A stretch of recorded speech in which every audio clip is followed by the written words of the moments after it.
Hello and welcome to this week's lecture, which is about developing and executing a successful tax referendum campaign. As administrators, you'll want to know about this process because unfortunately, many of the tax bases used to fund schools are being cut substantially as our demographics are changing. You might find that the tax property base is declining, and you may need to shepherd through a tax referendum.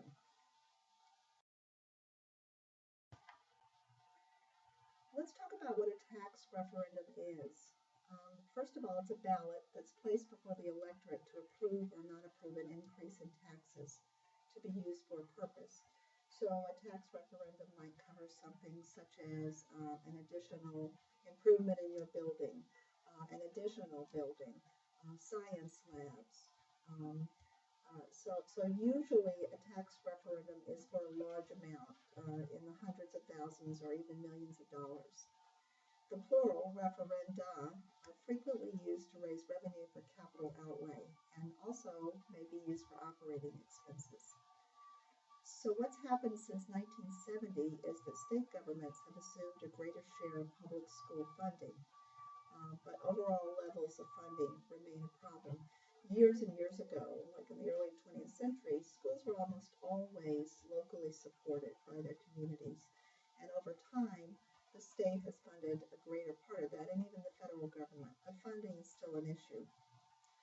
So the other thing to consider is that in today's political climate, it is difficult to garner political support for tax increases. So if you're asking people to pay more money in taxes, you need to be very clear about what it's for and what it will support, what it will do, and what it won't do. So the purpose of this week's module is to understand key aspects of conducting a tax referendum. The first thing you should think about is what is the need that you're trying to raise money for? And so it's important to recognize that there's a difference between what you want and what you need. A need is really the gap between what is and what should be, and wants do not always equate with needs. So, for example, if your school is overcrowded to a serious degree and kids are sitting on the floor in a library, then that's probably a justifiable need. There should be a seat for every student that comes to the library, for example. However, if you want to build a better gymnasium just because you want to have the best gymnasium in the area, but your current gymnasium is really functioning at an acceptable level, that's a want and probably should not be taken into a tax referendum. So the first step towards pursuing a referendum should always be that identification and validation. There are 4 steps we're going to talk about today. The first is the validation of the need, the market research you need to conduct to determine whether it's a viable referendum, a campaign that you need to conduct to sell the idea, and then after the vote, an evaluation of what happened. And we're going to go through each of these steps. First of all, the need validation is a process of measurement. And you must engage in measuring specific outcomes. For example, if you think your school is overcrowded, you've got to go out and make empirical observations of the school and then translate those observations into measurable amounts. So, for example, if you think you need more science labs, then you might go out and count the number of student stations in each lab. You might also count the numbers of students in each period. Like I said before, if you think you need a bigger library, you might count the numbers of students in each period in the library, or even those sitting on the floor in the library. You'll want to connect this evidence to substandard performance. That is, how will overcrowding affect programs and services, linking them always to student outcomes? Once you have validated the need, then you can begin a period of market research. And this is really to figure out whether or not you think that the referendum will pass. And it's important to know before we talk about how to do this that there's a difference between marketing and selling. Marketing is a broad concept that includes determining what potential consumers want or need, providing a product or appropriate design and quality, and pricing the product, and promoting and selling the product. So there are many steps to market research, but selling is really the last step, and that involves getting someone to buy your product. You could conduct market research to try to figure out who will support your referendum. And you can do that by collecting data in a number of different ways that are listed here.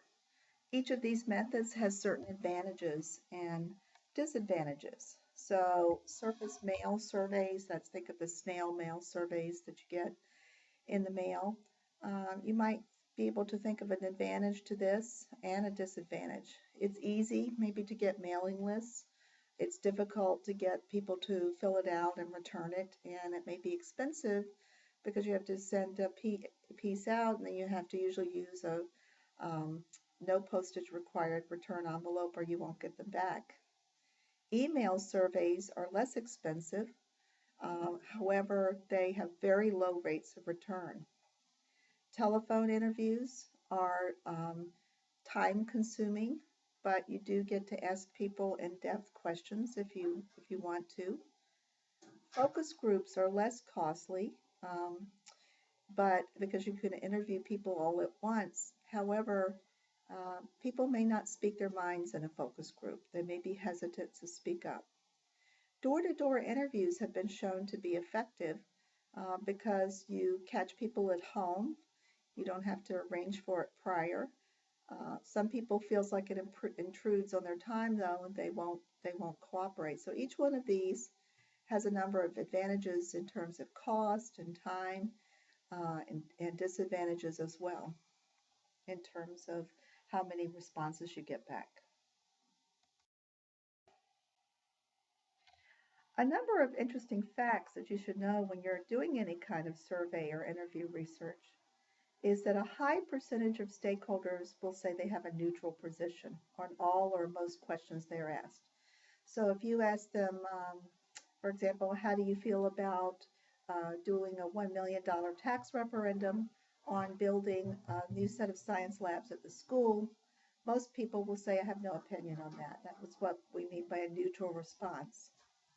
And so because you have the majority of people saying we're neutral on this, tax referenda are often decided by a very narrow margin, and stakeholders who initially express a neutral position determine the outcome. So think about the presidential elections. You know, people are always going after the undecided voter because they're the ones that swing the election either way. Campaigns are most effective when they're tailored to retain supporters and influence those in the middle. And a lot of research has been done on this, and door-to-door structured interviews are most likely to produce this information. When you go up to a door, have someone go up to a door of the interviewee and knock on it, and the person comes and answers the door. The question put to them shouldn't be, would you support this referendum? You should give them what are called forced choice items. Don't say, what do you think about this referendum? You might say, do you agree with this statement? Rate how much you agree with this statement. I feel that more science labs are needed at the school. I would support a $1 million tax referendum for more science labs at the school, and then they would have to say whether they strongly agree, whether they're neutral, whether they disagree, or whether they strongly disagree. Interviewers should be trained, and the interview should last approximately 15 to 20 minutes. Here's a really good way to structure the questions. So if an election were held today, would you vote to approve a 0.5% increase to the property tax rate to construct a new high school? And so you could have 7 forced choices, ranging from I would certainly vote for the levy to I would almost certainly vote to I would probably vote I am uncertain. That's the true neutral choice. So I would probably vote, I would all against it, or I would almost certainly vote against it, and I would certainly vote against the levy. The ones in the red, the first four choices, indicate that research has indicated that these people, when it comes right down to it, will probably vote for the referendum. So items 1 to 4, if they respond that way, will probably vote for it. Items 5 to 7 will probably not vote for it. But there's another way you can get even a little bit closer on the actual numbers, and it's found in percentages. So if we take the top 4 that were in the red, these are the people you'll recall who would probably vote for the referendum. Researchers have actually calculated the percentage of likelihood that those people will support the referendum. So if someone says, I would certainly vote for the levy, you can calculate that you'll get about 90% of those voters. They support it strongly. Why, you may ask, don't you get the other 10%? Well, perhaps they won't show up to the polls. Perhaps they'll hear some negative publicity against it and change their minds. Who knows why people change their minds, but you almost certainly won't get 100%. People who choose choice 2, I would almost certainly vote for the levy. You can expect to get approximately 60 to 70%. And if you see the footnote at the bottom, in each case, if the percentage of respondents is 70% or more, use the higher percentage, 40%, or in number 3, for example. Or if it's less than 70%, use the lower percentage. So what this means is, let's say I go up and I knock on 100 doors, and I am able to get people to respond at 70 of those doors, or 70% of the possible respondents in that area are covered. Then I can use the higher percentages shown in the ranges here. If I get less than 70, let's say I only get 50 doors, then I would use the lower percentage. So 60 to 70% for number 2. If someone answers number 3, I can expect to get 30% to 40% of those people. And number 4, I can expect to only get 10 to 20% of those people. So how do I use the numbers and the percentages to calculate and predict whether my referendum will pass?